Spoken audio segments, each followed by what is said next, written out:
দিয়ে দিব, দিয়ে ভালোভাবে ইয়ে করে গোল্লা করে নিব। এভাবে গোল্লা করে নিব। মিষ্টিগুলো বানানো হয়ে গেছে, এতে বরফ চলে আসছে, মিষ্টিগুলো ছেড়ে দিব। এবার ঢাকাটা দিয়ে দিব। মোটামুটি 15-20 মিনিট পর মিষ্টিগুলো হয়ে গেছে। এবার আমি নামিয়ে নেব। ঢাকাটা দিয়ে নামিয়ে নেব। 3 ঘন্টা পর্যন্ত আর ঢাকাটা খুলব না। তো নমস্কার বন্ধুরা, মিষ্টি বানানোটা দেখে নিন।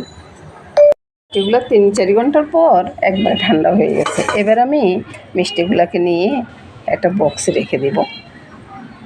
দেখুন বন্ধুরা, কত বড় বড় হয়েছে মিষ্টিগুলো। সবগুলো মিষ্টি বক্সে নিয়ে নিলাম। এখানে 20টা হয়েছে, আর এখানে 2টা রেখেছি আজকে পূজা দেব। পূজার জন্যই বানাইছি বন্ধুরা, জগন্নাথের পূজার জন্য মিষ্টিগুলো বানালাম। নমস্কার বন্ধুরা।